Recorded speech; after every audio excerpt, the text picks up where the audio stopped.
Tom Campbell here. If you find something of significant value in our videos, please consider supporting their production through our Patreon account or through a one-time donation. The links are in the description below. Thank you and enjoy the video.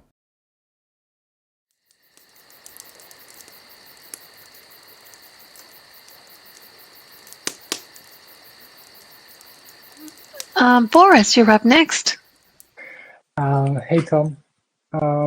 So my karma right now is about my karma. My question is about karma and lineage. I met a really nice therapist, really good at what he's doing. And one of the information he gave me is that one of my blocks for my evolution was a heavy karma and also heavy lineage. So heavy karma and heavy what? What was that last lineage, one? Ancestors, I would say. Okay. Yeah.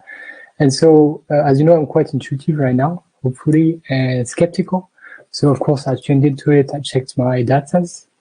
And there is a resonance for my ancestors, but for the karma, it's like, So my question is actually, I have two questions in one. The first one is like, when I'm tuning to it, I'm kind of feeling that there is no past life, that is more parallel, and I don't know if it's true or not.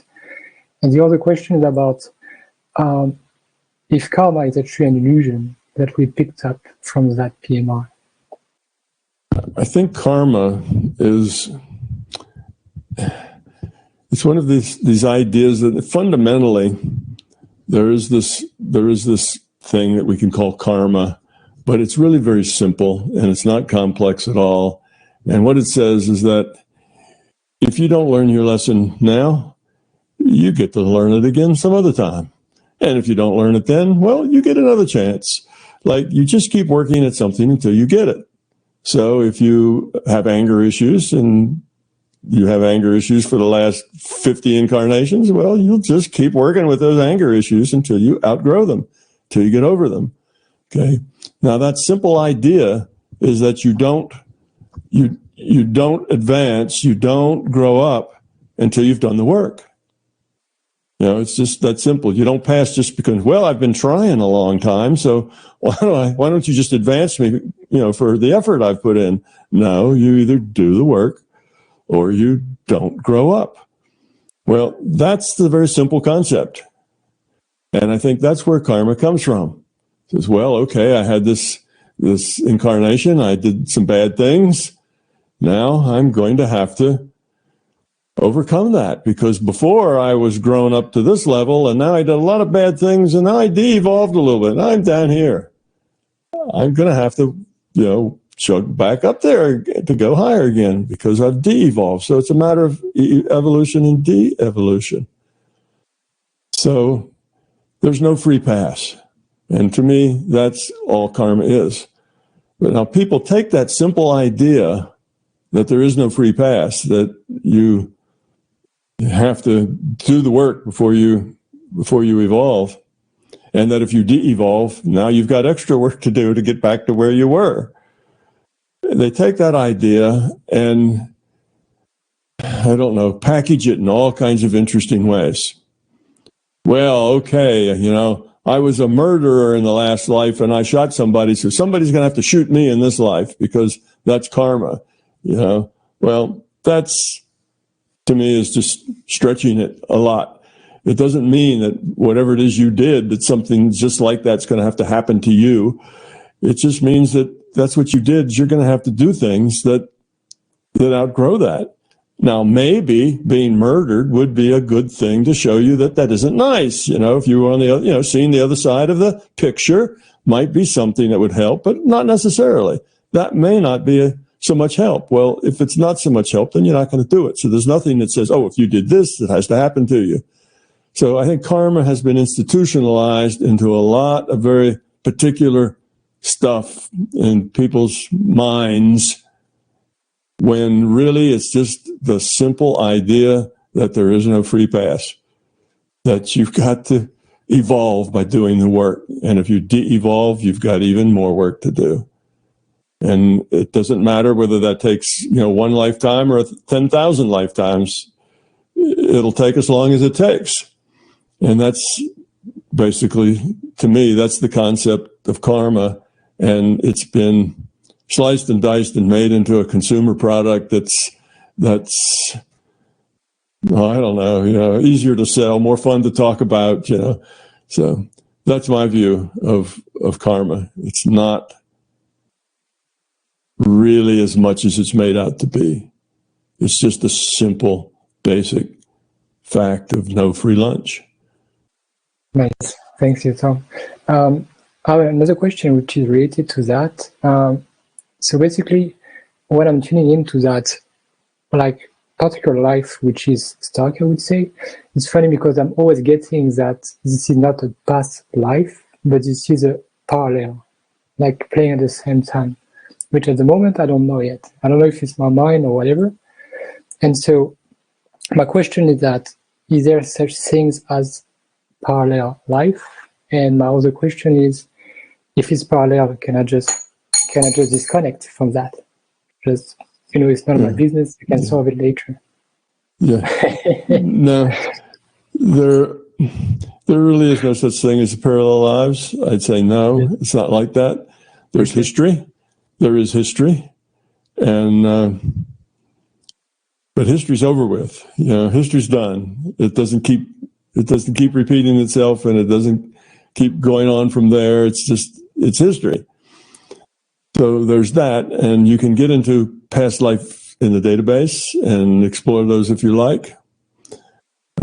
But this idea of parallel existences is an idea that was created out of the idea of many worlds, which is basically a physics concept that was still being worked. It's not a dead physics concept. Physicists still work on it. And it came about because of quantum physics. Quantum physics said that this life is really probabilistic, not material. So we have probability that things could happen, right? So quantum physics realized that materialism wasn't really a good fit for that probability model of quantum physics. So some enterprising physicists, wanting to patch that rift up, between quantum physics and materialism, said, well,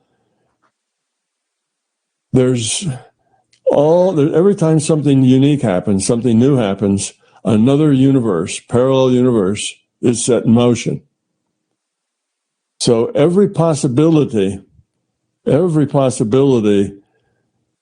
is exercised or takes place in one of these parallel universes. So everything that possibly could happen does happen in these parallel universes. Okay, but these aren't in math or in probability space. These are physical universes. Suns, planets, universes, the whole universe, everything that's in it, all trillion, quadrillion stars and all the planets and everything, the whole universe, the whole physical thing has to spawn another universe. And because physics can't get into choice in the sense that, well, that was a trivial thing. I scratched my head with my right hand instead of scratching my head with my left hand. another whole universe. Oh, God, another quadrillion planets and a whole universe just for that. That seems like a waste for something that really doesn't have any downstream effects of anything. But then you'd have to have a choice maker that said, oh, this is important, worth making a universe for, and this isn't. Well, now you've created a need for consciousness, choice, and kind of a supreme being or something that makes these choices. So physics had to come to the conclusion that there could be no choices because they don't like the idea of consciousness or supreme beings or things. So they said everything. There are no choices. So if an electron somewhere in the universe goes from spin up to spin down, a whole new universe has to be created. And of course, I see you smiling because that's obviously ridiculous. You're creating, because that new universe that just got created because that electron flipped its spin, that universe is full of quadrillions of electrons. And every time any one of them flips, another whole universe is created. So it gets ridiculous to the point that it doesn't make any sense. You know, it's one of these things like determinism that theoretically could be true, but it doesn't make any sense. You know, it's not practical. It doesn't go anywhere. It doesn't have any value to it. It's just, I mean, you can state it, but there's nothing behind it. You know, it's just a statement. There's no logic really behind it. So it's one of those things, but that's where it came from, many worlds. And physicists are still chugging out their many worlds because otherwise they don't have a way to escape that this is a physical reality. Materialism is correct and quantum physics is correct. It's probabilistic. The only solution is many worlds. So that's where that comes from. And because that was such a sexy idea and people liked it, and the pop physicist people, writers, made it popular, these many worlds, now you have a lot of people picking that up. And what we do is that we can jump between these worlds, you see.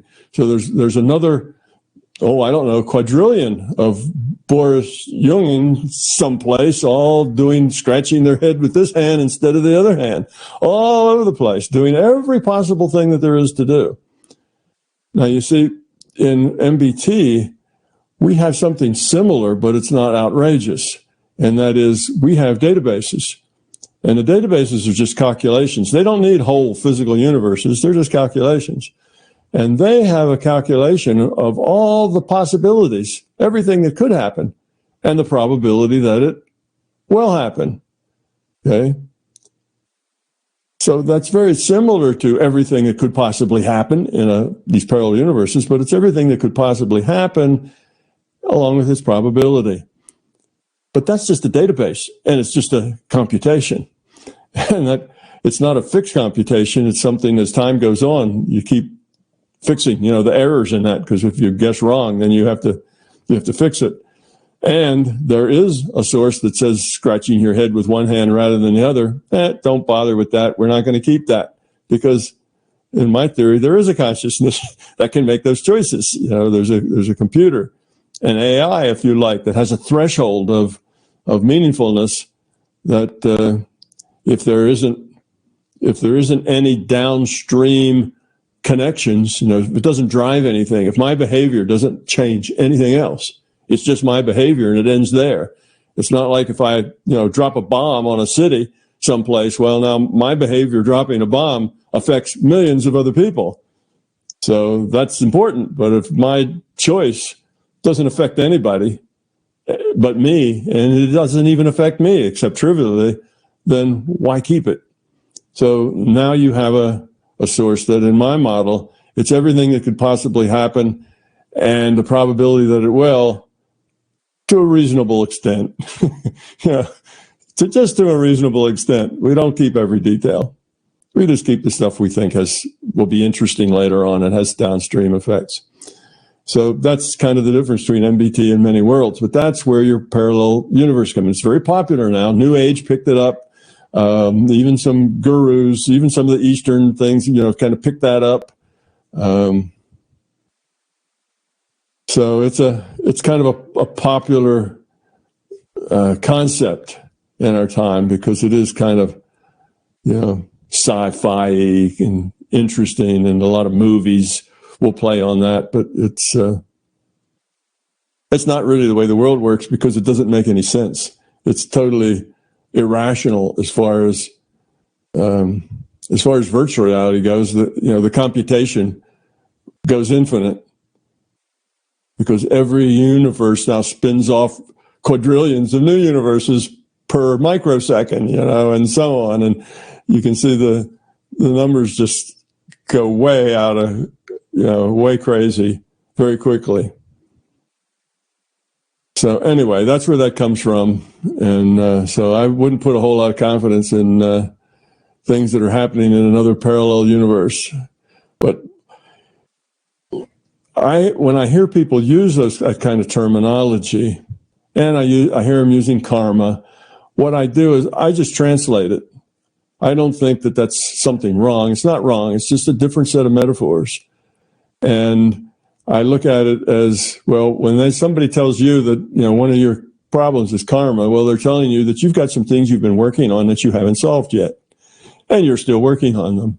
Well, okay, that's fair enough, right? We all have this karma we're working on. Well, that's all the stuff we're trying to learn.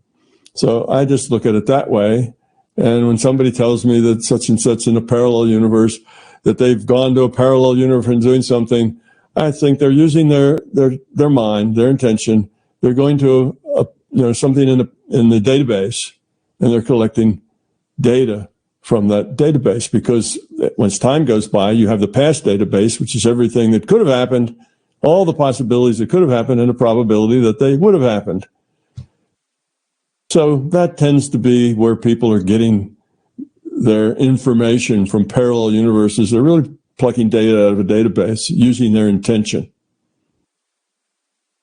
because the actual parallel universe thing just does not compute. It becomes too big, too quick. It just grows, not even grows exponentially. It's worse than that. Every particle inside of that universe changes, creates more universes. It's silly science. Thanks, Tom. Very useful. Yeah, you're welcome. Jan, please go ahead with your question. Hello, everybody. And I wanted to ask a question about emotional information that stays at places, because in my experience, everything has some kind of emotional imprint or energy imprint, so to say. And if certain people with certain energies come to places, they leave their information there. It's just information, so there is no place to stay. It is there. Okay. All right. Well, the reason for that, it appears as though objects have memories. You can go up to an object. I do that in museums all the time. You walk through a museum, and you'll find something that, it's a mummy or something there. And you don't have to touch it. That's like believing you have to touch somebody to heal them. You don't really have to touch it. But as soon as you put your mind to it, you can let your mind go with that lifetime that mummy had, that being that was wrapped in that cloth so many, thousands of years ago. And there it is. You can see it. You can see that person. You can see them interacting. You can see the place they're living in. You can see the other people. And you can kind of hang with them for a little bit of time as they walk down the street and buy stuff at shops and interact. So you can connect to that. You can walk around in England at Stonehenge and walk out to the stones. And again, you don't have to touch them. It's just, that's a belief that you actually have to be there. It's not the place. It's that when you get to such a place like that, your mind tends to ask questions like, gee, I wonder what was it like then? What went on here? You go to a battlefield or do you go to some settlement, and it's just a natural thing for your mind to start wondering about things. Well, that wondering about things is a query, and it queries the database.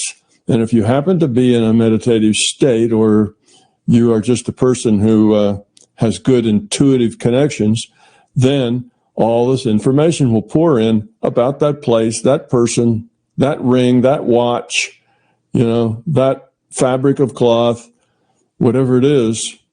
You can, that's what's it called, psychometry, right? So you can get somebody's wristwatch or somebody's earrings or something and pass them around, and they can, this is a lady, and she's real tall and thin, and she's this and she's that. And somebody who's adept at that can do that very well. It's getting data out of the databases. A query goes out, who's the person attached to these earrings? So that is what is going on there. It's not that the earrings carry information about their owner, or that the building or the stone or the whatever it is that's out there really is carrying information about those things. people have a belief that if they touch it, they can be in connection with it, but they don't really have to touch it. They can be in connection with it without touching it.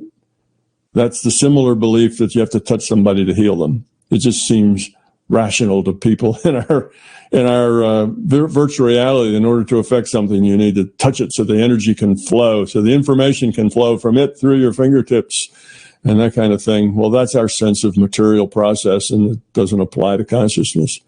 You could see a picture of Stonehenge in a book and do the same thing. It's all consciousness going on. But when you're there and you see these big stones, then you can't help but wonder, how were they built and where did they come from and what about the people who were there? And as soon as you do that, all of those are queries into the database. If your mind is low noise and disciplined, then you'll get something coherent. If your mind is not low noise and disciplined, you won't. You'll get a mishmash of feelings. And most everybody goes to these places kind of get that mishmash of feelings. But if you have your intuitive side well developed, you'll get coherent stories.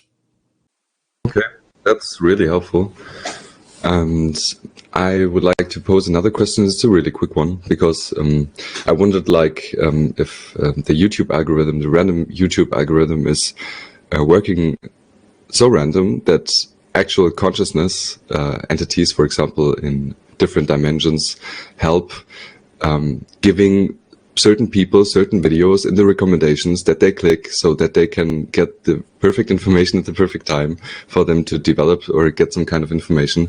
And I thought the random algorithm is really that random. So, and sometimes people say, wow, why do I get this recommendation? And suddenly a lot of people get this and it hits the zeitgeist, for example. That's in my, yeah. Yeah, well, the reason that happens is because the algorithm is supposedly random, okay, there's lots of uncertainty about what you might want to get. Wherever there's lots of uncertainty, it's trivially simple for the larger conscious system to give you anything it wants. So where there's lots of uncertainty, then it's easy for it to give you something that will give you a lesson. So if you got somebody who's a seeker, somebody who's trying to learn, somebody who's open to expanding their minds or open to new things, and they go to this thing and they punch in, I'm feeling lucky, on Google, or they, ask, YouTube to give them a random, 10 minutes of a video. Well, the system can basically give them any video they want. The system could even give them a video that's not in YouTube. And nobody would know, because there's so many, billions of videos on YouTube. How would you know that's not in YouTube? And how would you prove it? You see, it's all unknown. That's all uncertainty. The system can give you anything it wants with that much uncertainty. And it would be a good lesson for you. You'd learn something. It may be in YouTube. It may not. Who knows? It probably is. There's so much stuff there. I expect the system could find something that it could use. But remember, this whole reality is a virtual reality. That means it's all computed. That means all those videos on YouTube that we see in this virtual reality, all of that is been computed. That's all data in the database in consciousness. That's all, it's all available. And consciousness works much faster than we work here. Our delta T running our time as a Planck time is huge compared to the time scale that the conscious system works on. So it's got billions and billions of cycles between every delta T that we have. So it's not like, wow, that computer must be fast to keep up with that sort of thing. But it's got lots and lots of time to do whatever processing it needs. So that's how that works. If you are a seeker and you will learn from things, all you need is the right nudge. Well, the system's good about nudging people. If you're not a seeker, if you couldn't care less, and growth, you can't imagine anybody worrying too much about the nature of reality or growing up or anything else, then those kinds of things won't happen to you. You'll put in something and you'll just get some random stuff back. It won't be, particularly significant to you. Matter of fact, the probability of it being, completely, of being pertinent to you is probably very low. If it's just a random grab of 10 minutes of video or something, then the probability of that actually being useful is probably pretty low.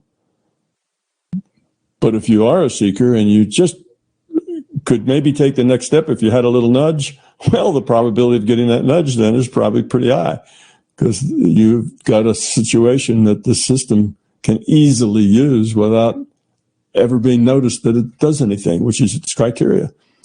It has to be plausibly deniable that the system had anything to do with it.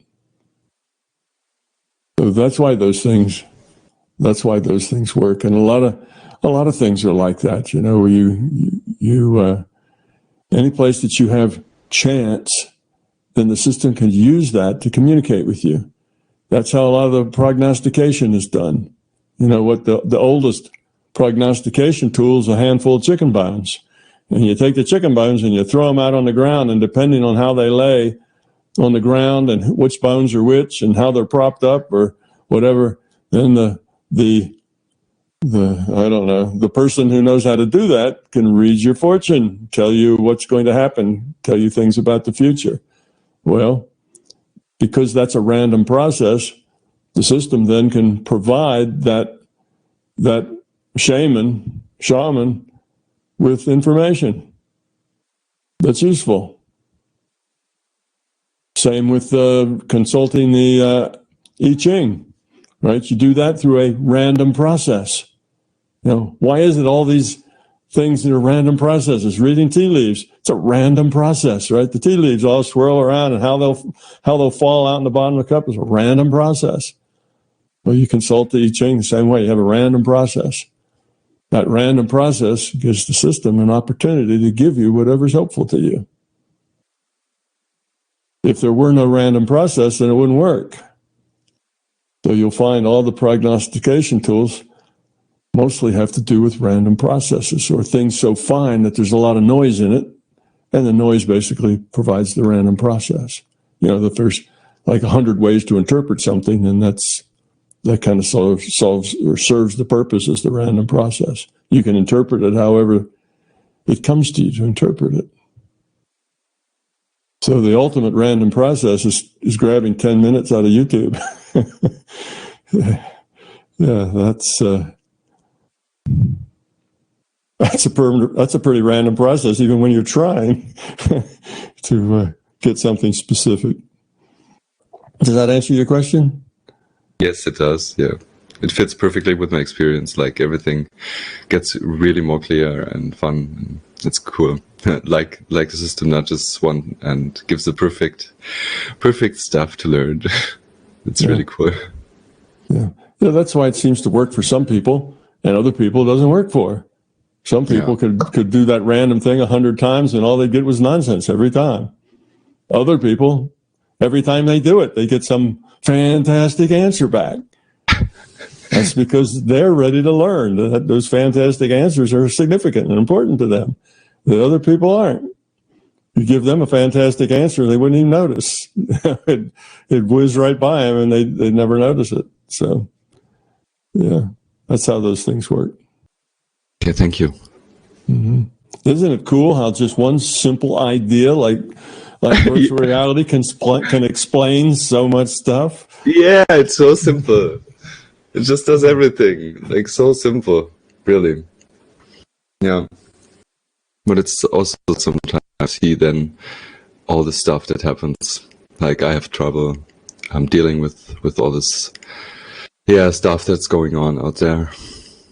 And yeah, that is my challenge right now, to stay loving and caring with all the fear and even with myself. We talked about that, I think, on the very first one. That's the challenge. That's the big challenge that most everybody has now. It's particularly challenging for young people because they don't have a lot of context in which to place that unpleasantness that's out in the world. Once you're old enough, you kind of understand that's just the way people are. I mean, you run into people like that all the time, and it's like, that's life. You have to deal with it and live with it. When you're young, it's very difficult to deal with it. It seems like it crashes your world more.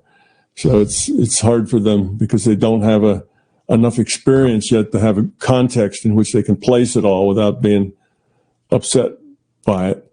But yeah, that's our thing. We have to be positive amidst all the negativity. And that's what will help change that negativity. All right, Nathan, go ahead with your question. Thank you, Donna. Hi, Tom. Hi, Nathan. Hey, I'm thinking about the concept you talked a little bit about in your book around like people's resistance to change and how people even intellectually can like want change and be ready to grow, like in the last conversation you were talking with Jan about.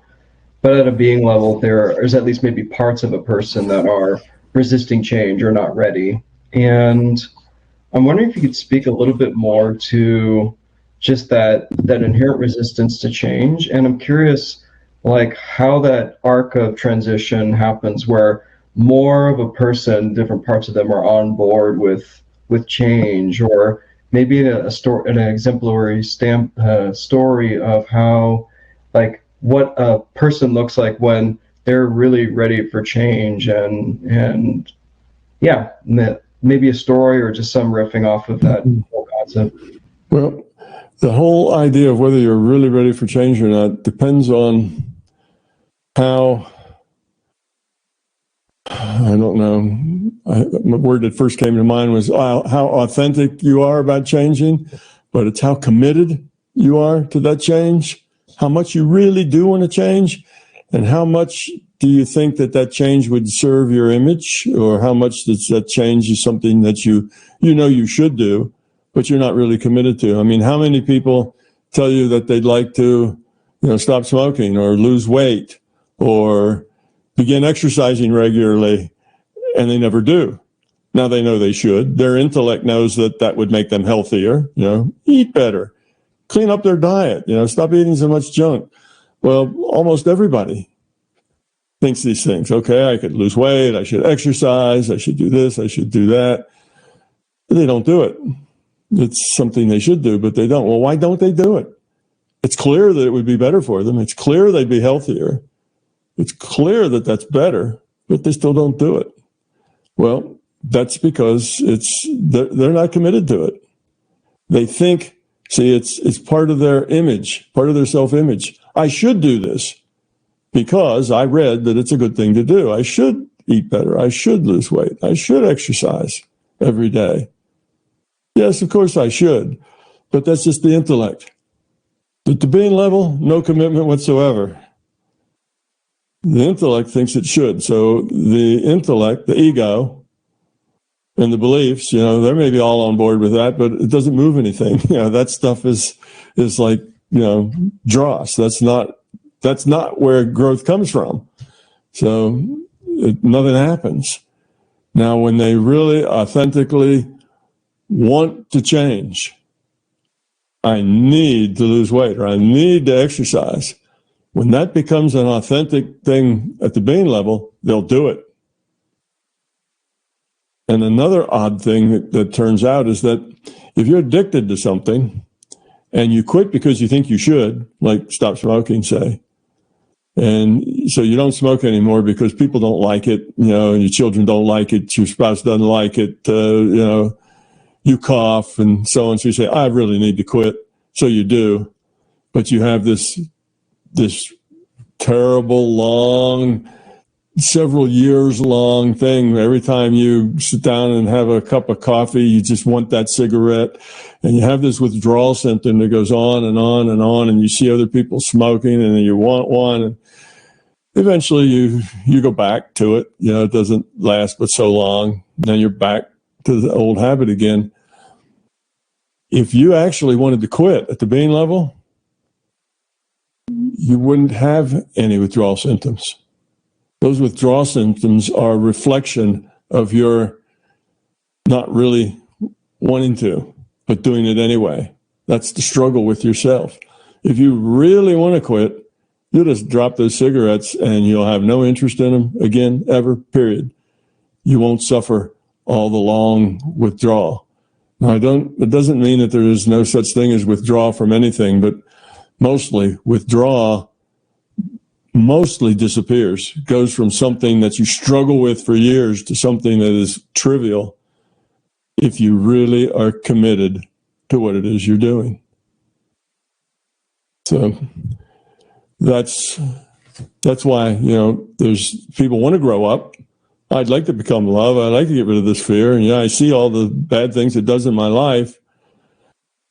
But whenever Susie says that, I just get upset. I get angry because it just isn't fair and it's not right. And she just doesn't understand. And, you know, oh, woe is me. And I have to put up with these things. And why does it happen to me? You know, so we have this stuff that just goes on. And even though they intellectually are aware that all that's nonsense, you know, it's all just self-pity and you know, stuff that isn't useful, do it anyway, because they're not really committed to getting rid of it. So it's that serious commitment to growing up. It's serious. That's why I tell people, if you have this serious commitment to getting rid of fear, if you really want to get rid of fear, you will. You'll do all the right things that are right for you and your situation. That'll all fall into place and it'll all work fine and you will get rid of your fears. But if you just want to get rid of your fears, but don't really want to that much, because it'll take work and it'll be trouble and may not feel good. And if life is about feeling good and these things, working with fear doesn't feel good, well, then you just can't do that because it's a lot of trouble. Well, that just means that you don't want to so much. You don't want to enough. So that's it. It's just the commitment's all intellectual, but not at the being level. Being level commitment gets things done and gets things done quickly and gets things done without withdrawals or other kinds of problems. Thanks, Tom. I appreciate the answer a lot. Yeah, well, that's one of those things that's easy to say, but really hard to do. You know, and you're talking with people. You know, you're a counselor. You talk with people. You know, and you try to convince them intellectually about, you know, what's the source of their problem and what they could do to help it, and attitudes and behaviors and things. And they all can sit there and go, intellectually, they can see all of that. And you think, great, I got through. They got it all. They understand it all. But then you find nothing much happens. You know, it's still there and they're still having a problem and they still come back. And so, wait a minute, I thought we solved that problem. But we didn't solve that problem because we only solved it in the intellect. And solving it in the intellect is just a little better than not solving it at all. At least solving it in the intellect is often first step. But now you need to take the second step, you know, which is getting at a deeper level. So in solving it, the intellect's important, but it's only a first step. It's not the solution. And it's very disappointing to people who are doing therapy or trying to help friends or whatever it is that, oh, they finally get to the bottom of it and they got the answer and it's all clear now and they expect that's the end of it.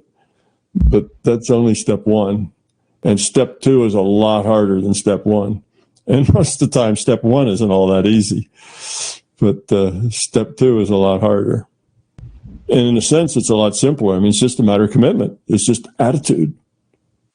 So that makes it easy. But on the other hand, changing your attitude is something that most people find uncomfortable. And if we only do things that feel good, then it puts it in that too hard to do basket.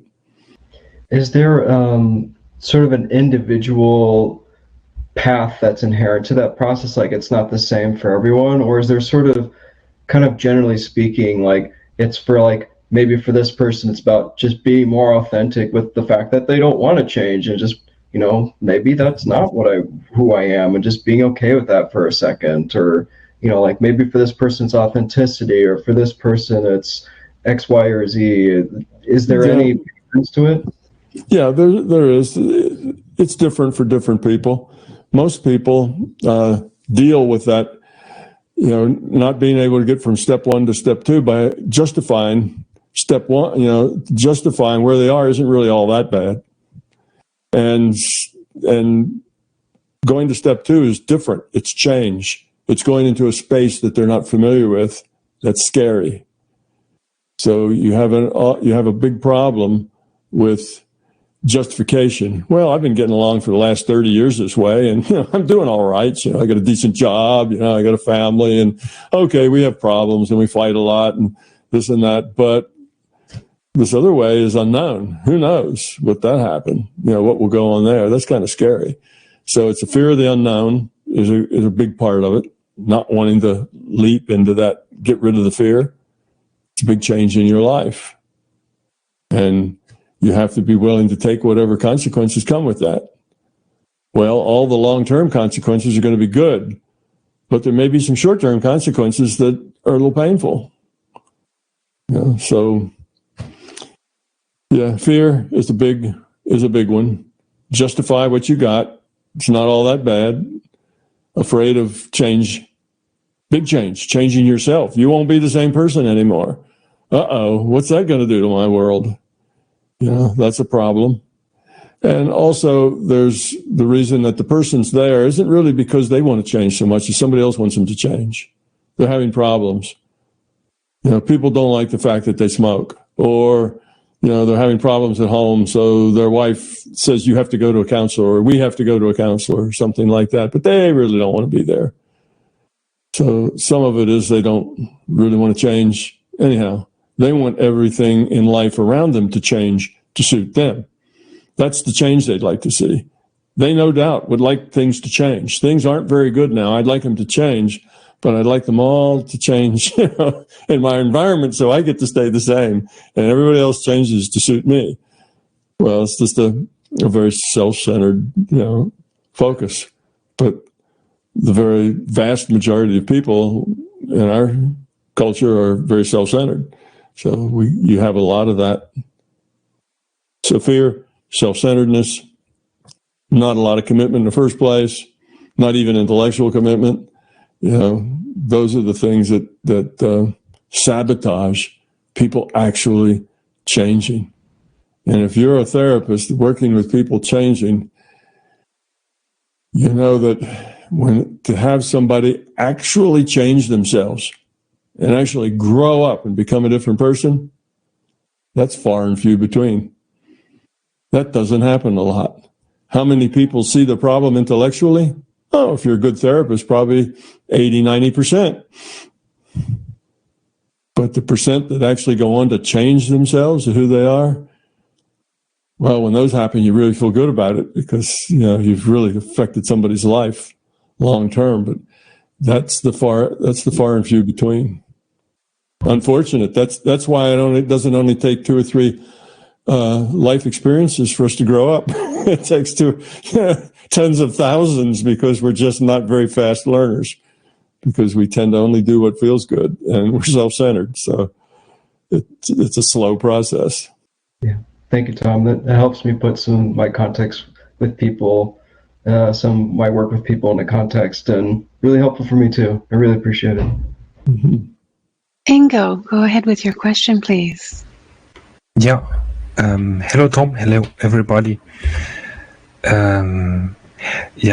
Sorry to ask again, but this topic is dominating my life at this moment.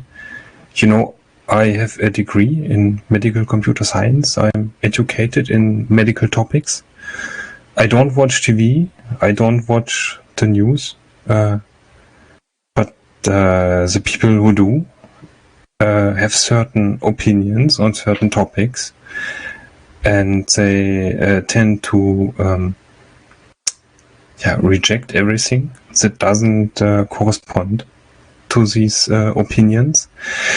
And for me, this leads to separation within the family and in the circle of my friends. And partly, I also notice that I start to reject people who support certain ideas. I don't want this to happen. Do you have any tip or something how to deal with this different opinion, especially when other people reject you based on a single statement? Yeah, I have a few things I could say that might help Ingo. Well, you know, some of the people that you're around, you can't help but be around because they're family or coworkers or, you know, neighbors or something. So they're in a different category. Then there's other people that you choose, that you have free choice. You can be around them or not be around them. They're not family. They're not neighbors. They're not coworkers. They're just people you can be around. So as far as that last group of people that you can choose to be around, well, then you should probably, as much as you can, choose to be around people that you are compatible with. You know, so if there's somebody in that group that you talk to them and you think that they just don't understand much, there's not a whole lot that you could say to them because it's just you know, they just wouldn't understand you. You would disagree with them, and there's just no point. Well, then you just don't hang out with people like that, you know. And if you have to hang out with people like that because your friends brought them along, you know, well, then you just don't spend much time talking to them. So you avoid conflict where you can by choosing people. But now if it's family and coworkers and neighbors and people you do have to live with and interact with, then the best thing to do is to, one, accept them as they are, that they just are the way they are. They have whatever opinions they have. They just are that way. And accept that and be okay with it. Be okay with it that they are like that they have you know, their own issues, their own buttons, their own things that set them off or upset them or annoy them or whatever. And try to be careful not to punch those buttons accidentally, or certainly not on purpose, but you try to avoid those conversations. So, you know, if they're all wound up around religion, then you just don't bring religious stuff up with them because you know they're going to go off on some pet peeve or some tirade or something that they're going to have a lot of emotional energy in. So you try to avoid those things and don't push those buttons. And when those buttons get pushed, you try to change the conversation back over to something more neutral.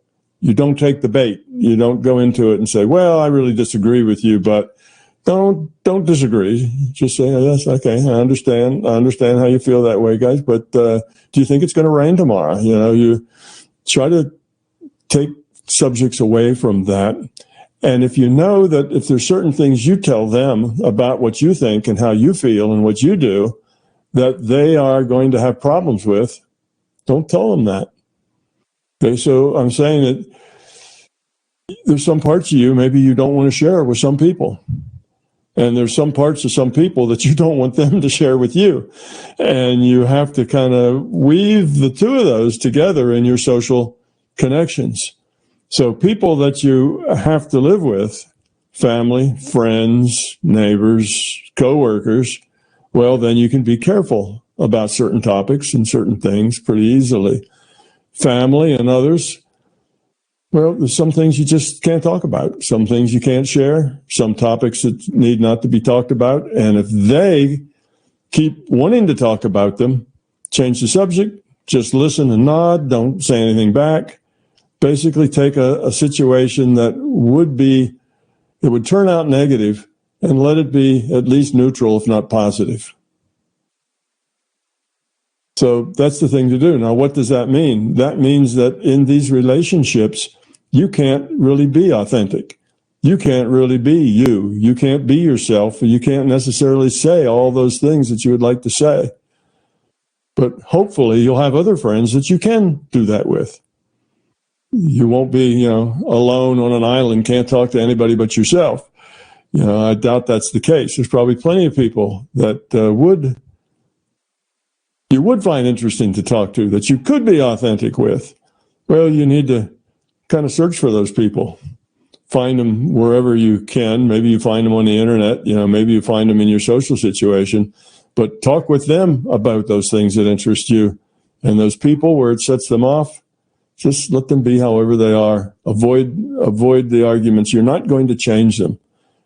If you thought that you could say something rational that would change their mind, well, you could give it a try, but I give that a long shot. People with beliefs are not affected by rationality.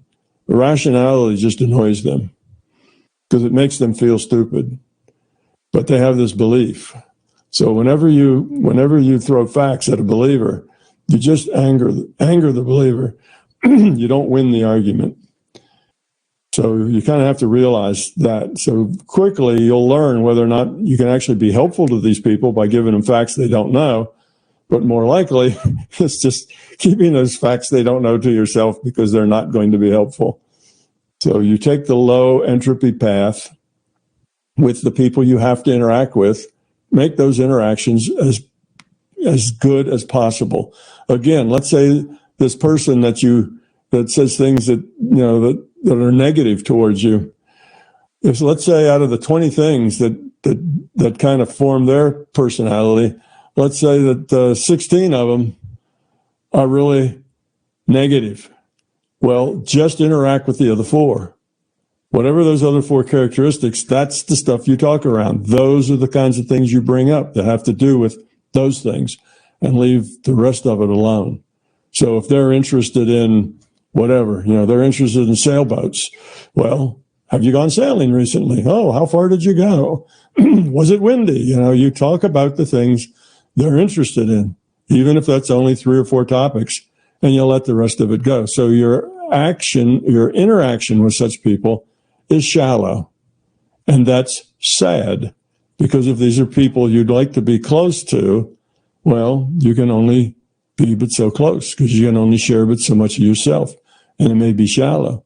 But hopefully you'll be able to enjoy those at least 4 areas there out of the 20 that you can enjoy and you can talk with them about, and you can still spend time with them. And a lot of times it's not what you talk about, it's just hanging out, being together, sitting there, sharing food, whatever it is you do. That's really what's important anyway. It's not really what you say. It's just being in the environment. So you can talk about sailboats, and that's okay. You're in the environment, you're with the people, and maybe it's your uncle or your father or your son or your wife or somebody, but you can still be with them, interact with them, and it's positive, and then that feels good. You don't walk away with some negative thing toward that person. So your interactions with people will sometimes just necessarily be shallow, and that's unavoidable.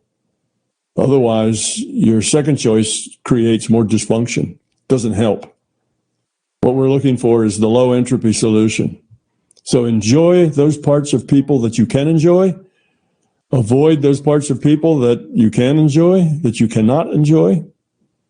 Be careful not to say things that triggers negative responses or opens up into negative areas of conversation.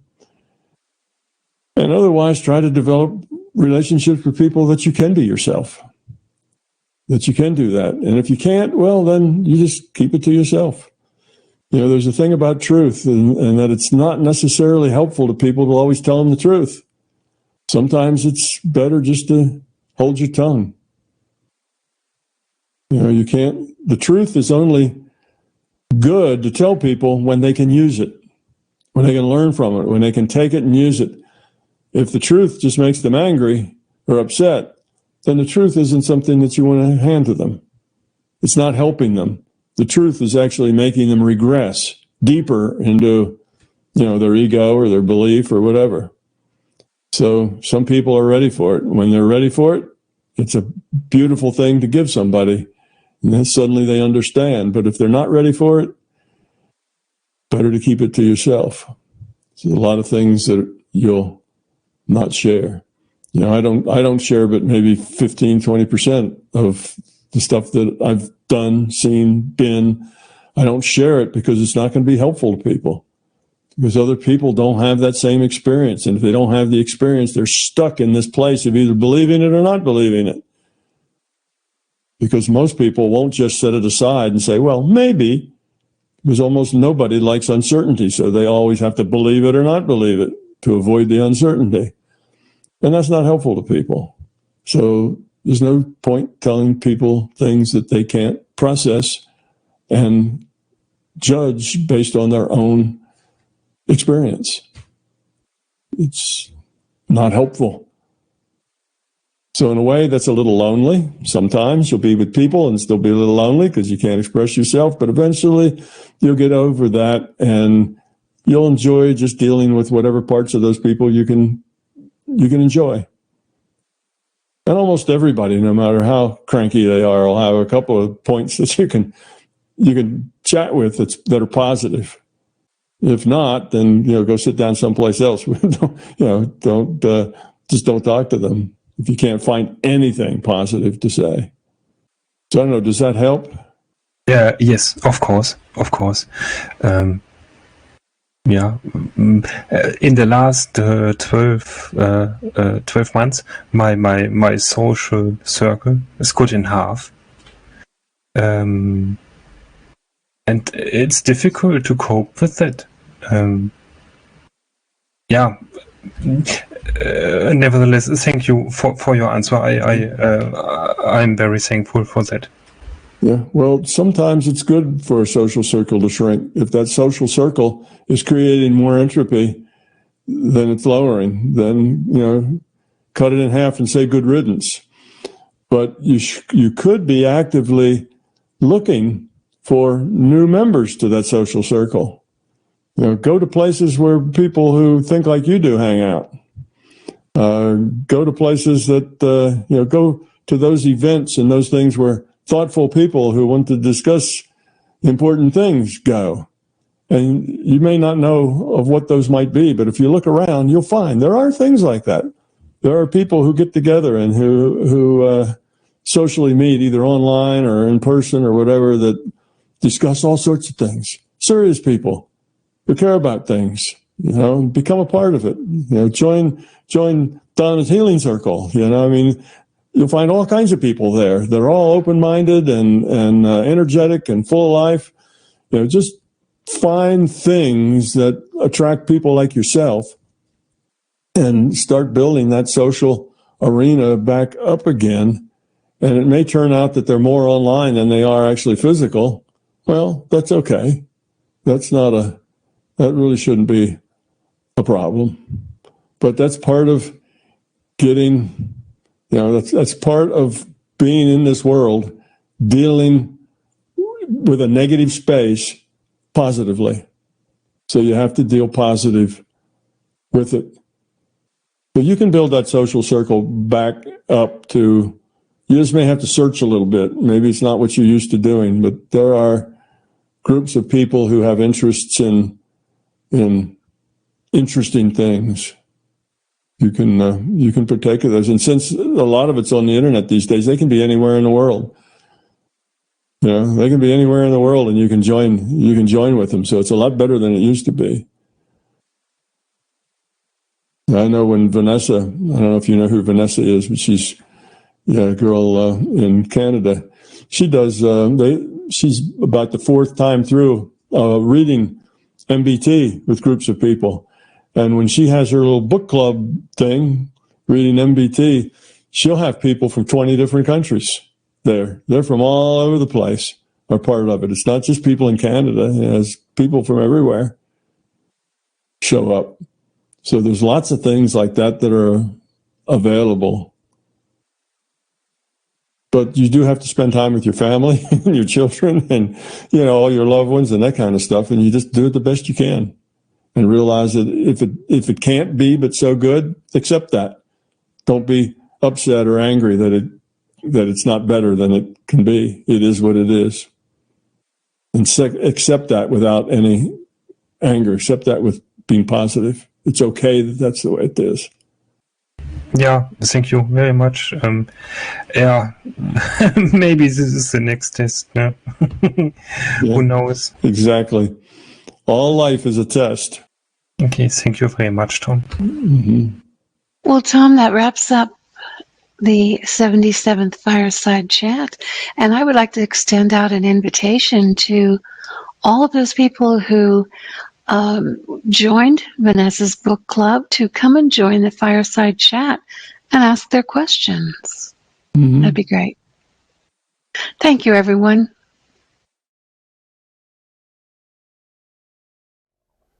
Tom Campbell here. I and MBT Events hope you liked this video. We now have well over 1,000 hours of free video on this user-friendly, ad-free YouTube channel. Though these videos are free to our viewers, they represent many thousands of hours in production and editing and many thousands of dollars invested in video and audio equipment, along with the required computers and software to store and process the raw video into finished products. So far, all of this content has been funded directly out of our own pockets. Be assured, we will always continue to do what we can. It's our life, our purpose, a labor of love that we will continue to pursue as best we can. However, those pockets are not as deep as they used to be. Thus, we are now seeking to augment our resources with support from our viewers. If you find something of significant value in our videos, please consider supporting their production through our Patreon account or through a one-time donation. The links are in the description below. Thank you.